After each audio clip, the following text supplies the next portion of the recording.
to business. Mulan is a timeless classic. It's one of those movies that tends to find a place in your heart and just stays there. Fundamentally, it's a story of two frauds. One who lies to protect those they love, and one who lies to prove they are worthy. Also, there's this hilarious talking dragon. And while I'm joking a little bit here, both of these are true of Mulan. This simultaneous motivation is core to her character. The characterization of Mulan is impeccable. In the first few minutes, we learn exactly who she is. She's an intelligent, loving goofball that feels like she can't find her place in the world. When we first see her, she's writing a cheat sheet on her arm for an upcoming meeting with a village matchmaker, doing everything she can to make sure she can't mess this up. While in a hurry to get there on time, she creates one of the most ingenious chicken feeding methods to ever exist in the world. It shows she's intelligent, adaptive, but unrefined in her decision making. While this method absolutely gets the job done quickly without much work, it leaves a mess behind in an uncontrolled manner. Or in other words, it's smart but sloppy. This single action tells us that while she has good qualities, she's by no means perfect. We also get this moment of her making sure the chicken feed delivery vehicle gets his bonus reward, showing her kindness. Just efficient storytelling all around. Something I very much appreciate about this story is Mulan's relationship with her father. It's clear that they care and respect each other, even though they are very different people. When Mulan fails horribly at impressing the village matchmaker, her father tells her this. What beautiful blossoms we have this year. This one's late, that when it blooms, it will be the most beautiful of all. In one simple line, he comforts her, tells her that he has confidence in her, and that he knows that not only will she find her way, she will outshine everyone else. This relationship is then strained by the constrictive, domineering culture they both live in. Men go to war, and women stay at home and be silent. Mulan wants to do her family proud, and she tries in her own clumsy way, but it's clear that she could never fit into a prim and proper life like that. It's not who she is as a person. In short, the culture she lives in doesn't want her, and despite her best efforts, she can't find her place within it. Who she is told to be and what she knows she is are very different things. Things change for her when her father is called to war, but he is not fit to fight. She then tells him that he shouldn't go. You shouldn't have to go. With him being the stubborn leader of the house, he makes it clear to Mulan that it's his place to do so. It is an honor to protect my country and my family. And then snaps at her, telling her that she should find hers. So you'll die for honor. I know my place. It is time you learned yours. And it's going to take a bit of time to explore what's happening between them here. I think some people will look at this scene and come to the conclusion that her father is putting Mulan in her place because that is what his culture dictates of him. And while that is certainly an element here, there's more going on. While she rightly tells him that he isn't fit for combat, she is essentially telling him to do the unthinkable, to abandon his duty and dishonor his family. And when he tells her that she should learn her place, he is holding her to a standard he is holding to himself. It's not as simple as she should just be quiet because a man is talking. It's that he knows what his duty is, that he will sacrifice himself because that is what is expected of him. Telling her she should do the same. It is a question of sacrifice. It's not exactly complex, but it is layered. He is as stuck in the system as she is. The wording is also neat here. But if you... I know my place. It is time you learned yours. It's a challenge to her to stop doing half measures, to commit to a course of action and stick with it, something we are shown she has a problem doing. And so she does. She does the best thing she can for her family and her father, taking his place in the upcoming war, sacrificing herself for him. As we learn later, this is not the only motivation. We'll talk about that in a moment. This is also where we meet Mushu, a disgraced family guardian demoted to the single task of ringing the bell to wake the ancestors. Ring the gong. Now, I'm going to say something that I think's going to put me in Disney fan jail, but just bear with me. I think Mushu's character journey is a slight misstep in this movie. Now, to be clear, he's an awesome character, and he is voiced to perfection by Eddie Murphy. He is very much the soul of the movie, which is why I wish his character journey was just a bit stronger. Now, his journey mirrors very closely with Mulan's, but he takes it on for selfish reasons, wanting to prove that he deserves the respect of the ancestors. And he doesn't want to admit to basically murdering the stone dragon. He continuously pushes Mulan in the first half of the movie to do better because it makes him look good, not out of any altruistic motive for helping her. It's a very good start for a character journey. It fits well by mirroring Mulan's desire to prove herself. But where she is self-sacrificing, he is being selfish. But then we sort of don't develop Mushu's journey too much. Now he does have a change of heart, as we'll see later, and he does learn to be more selfless, but it feels thin to me. I'll address this in a bit when we get to it. Again, Mushu is amazing, and I am definitely not taking that away from the movie in the slightest. Continuing on, we get the part of the movie I think most everyone remembers it for, the military encampment. Now, I need to say it somewhere in this video, but the humor in this movie is utterly fantastic. Each joke just makes you want to smile continuously. This is also where we meet Mulan's comrades for this story. These are characters I've started calling 2.5 dimensional characters. What I mean by that is they have distinct personalities, distinct struggles, but very thin character journeys. And while they have agency in the story, their impact is only in addition to the main characters. And I want to make it clear, that's not a bad thing. They are supporting characters, and good ones at that. They complement the story without weighing it down. With the movie being just shy of 90 minutes, they are put to very good use. Part of me just wishes we got a bit more time with them. As the movie goes on, we get to the core of the very movie. That legendary song. Now, I'm sure there are dozens and dozens of people that have broken this down perfectly and far better than I ever could, but I have so much respect for this song that I'm going to break it down myself. The preamble of the song is Li Sheng challenging his recruits to retrieve an arrow from the top of a pole. In order to do so, they need two weights on their arms, called strength and discipline. Now, the obvious metaphor is there, but is this even a good representation of these ideas? After all, they're weights. They would only hinder someone, right? It doesn't really matter what you call them, regardless of the metaphor used. Now, if you're watching this video, I'm sure you know how this particular problem is solved, but I want to ask you, what do you think Li Sheng's intention was here? Do you think this was a rhetorical point he was trying to make? Or do you think he had the solution in mind and wanted to drive that point home? I want you to think about that as we go through this. Now, this song is immensely dense, and you could probably analyze it for hours. But I'm just going to hit on what I think are important aspects from a character standpoint. Now, during this training song, the first thing we realize is that Mulan is not good at this. Sure, she doesn't have the strength to keep up with the men, but the main issue is that she is never dedicated to herself to anything. She's that kind of person that's been smart enough and capable enough to glide by without putting in much effort.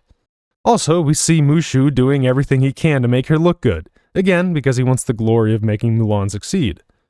Mulan finds herself in a situation where she can't get by without trying. And it doesn't help that she's sabotaged by some of the other recruits. After all, from their point of view, she was very hostile to them when they met. I also imagine they get the feeling she doesn't belong. At this point, she's struggling to keep up, constantly making mistakes. It comes to a point where she realizes that not only is she failing, she is a burden on others.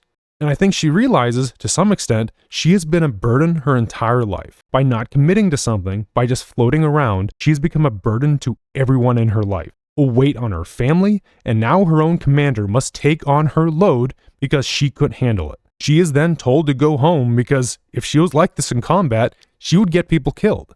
And I want to point out here, she was just given an out. Her father's life is safe, and so is hers. She could go home, but she instead stays. Why? Well, you could argue that she's worried she'll bring dishonor to her family, but things would be so much worse if she was found out. But now, she is given a chance to prove herself, to prove that she isn't a burden. She finally found something worth committing to. She certainly wasn't good at it, but she discovered that it takes work to do anything worthwhile. Remember those weights, discipline, and strength? These are things that take time to develop. It can feel like they do nothing but hold you down when you work on them, because results are often slow and imperceptible. But she doubled down, knowing that she could rise to the challenge. The weights that once held her back became the mechanism to accomplish her goal, defeating the challenge. Now there's the obvious point of her using her wits instead of strength of getting the arrow. She outsmarted the challenge. Or did she? Remember that question I asked a little bit ago? Do you think Li Sheng intended this solution? I think he did. We do know he's well versed in training techniques, and of course the point of this exercise was to prove that those aspects were beneficial, even if they seemed like weights at first. That you needed them both to get to the top. Maybe this is obvious to everyone else, but I found it rather interesting to think about. Now, by embracing these aspects, Mulan begins to excel. Not only her, but the companions she was first rivals with do as well. They grow together, learn together, begin to help each other out. All of them improve and become better.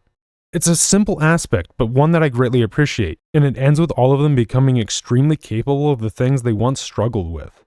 Again, just a simple idea and execution, but one I believe speaks to all of us. Even if we struggle at something, finding it near impossible to overcome, if you keep trying, keep working at improving your weak spots, you might be able to not only overcome, but excel. Such a good message done expertly. The troops are then called to the front lines by a forged letter by Mushu. Maybe a bit of a plot advance by contrivance, but it is something he would absolutely do. And the scenes where it happens are absolute gems. You've never seen a black and white before? And we're once again reminded of the pervasive, constricting culture that Mulan is stuck in. While the song itself is honestly kind of sweet on the surface, it proves just how stuck they are in this culture. The song ends with a sudden tone change. The hopeful yearning of the romantic idea of fighting wars to the cold, hard reality that is war. They are then ambushed by Shan Yu. Mulan has the chance to prove herself. Using her wits, she manages to destroy the entire enemy army in a single shot. How could you miss? He was 3 feet in front of you! She had finally found her purpose. All of that potential finally put into something worthwhile and something she was good at. And yet, despite being the hero that saved China, when her deception becomes unveiled, she is sentenced to death. When she's about to be executed, her companions run to help her despite knowing the truth, but they are then stopped. These men know that this is wrong, but they're held back by a culture that says it's right for their friend to be killed. It's a minor thing, but I think it's important. They don't know what to think, and it shows. But at the same time, their first thought was to save their friend even though they knew that she was supposed to die. I somewhat wish they would have gone into this struggle a bit more, but for a kid's movie, I think what is shown is perfectly adequate and it gets the point across. Her life is then spared by Li Shang, and you can see the conflict in his eyes, but he is determined to hold the traditions of his culture, a much more decisive stance than her companions. So the army leaves, and Mulan has time to reflect, and we get her motivation for leaving home in the first place. I should never have left home. Who knew you'd end up shaming them and disgracing your ancestors and... Maybe what I really wanted was to prove I could do things right. It was partly about a love for her father, but she also wanted a chance to prove that she could be worth something. Both of these are core to who she is. Then we get Mushu's entire character journey in basically 2 or 3 lines. I see nothing. The truth is with both frauds, your ancestors never sent me. They don't even like me. I mean, you risked your life to help people you love. I risked your life to help myself. While I really like this moment, I feel it just needs a bit more meat to it. He isn't really challenged or forced to make a choice. There isn't really much of a character moment that redefines his stance. Now, he does slowly watch Mulan grow into a capable soldier, and he witnesses what self-sacrifice looks like. And it makes sense his mind would be slowly changed by that. I just wish we had a little bit more time on his character journey. And what are you, a sheep? Their sweet moment is interrupted as the villain rises from the snow Like daisies! and descends on the capital. Now, Mulan could have gone home. After all, to show her face again might mean death for her. And why should she defend a culture that basically wants her dead? Regardless, she is still determined to do the right thing. She rides down and tries to convince Li Shang of what she saw. And he just ignores her, You don't belong here, Mulan. Go home. reverting to his culture of ignoring what women say, not even really hearing what she said or her dire warning. When the Emperor is then taken by the villains, Mulan hatches a plot to save him. And I think it's just interesting to point out that she is saving what is essentially the symbol for everything that oppresses her. Yet she does it anyway. Her companions join her without question, dressing as women in order to get the job done, mirroring Mulan, making it clear that they have her back no matter what. They trust her far more than their own culture. And I think that's important to realize. When Shan Yu is about to kill the Emperor, Mulan reveals herself to him as the soldier that killed his army. You took away my victory. No! The soldier from the mountains. Something I find utterly fascinating is that Shan Yu not only instantly recognizes her, but he also sees her as the biggest threat, dropping everything to kill her. And no doubt wanting revenge. I find it so fascinating that the villain of the story treats her with far more respect than any other authority figure in all the movie. This entity of malice and destruction doesn't hold itself to the same constrictive ideals of China's oppressive culture, and can see what people are with perfect clarity, where even good people are otherwise blind. It's a neat contradiction. Mulan is able to save the emperor, and as a result, saves China, proving to all of her country that she is not only worthy of their thanks, but of their respect. By saving the symbol of her oppression, she creates the seed to shift how the entire country sees her and women in general. When she returns home to her father, she presents the seal of the emperor and the sword of Shan Yu to him. Father, I brought you the sword of Shan Yu and the crest of the emperor. Symbols that she is a worthy daughter and an honor to her family. And what does her father do? Emily. The greatest gift and honor is having you, daughter.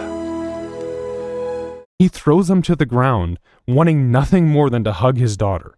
The most important thing to him was that he had his daughter back. He realized that she never needed to prove anything to him. He just loved her for who she was. A smart, careless goofball who had a lot of love to give. And for Mulan, she finally saw someone that was worthy of her father's love and worthy of her own reflection. She finally found her place in a world that didn't want her at all, right where she started. And Mushu even gets his wish, returning as a family guardian. Though I do feel a bit bad for whatever poor sucker he gets stuck with next time. There's so many reasons that Mulan as a movie sticks with you. I think you can deconstruct it and analyze it endlessly. I only hope I gave it proper justice. And maybe everything I talked about today was always obvious to everyone else, but for me, it was such a joy to break it down and try to explain it as much as I could. Anyway, I hope you got something out of the video today. I certainly did, especially since I had an excuse to watch this movie again. Thank you so much for watching, and take care. And again, it fits well by mirroring.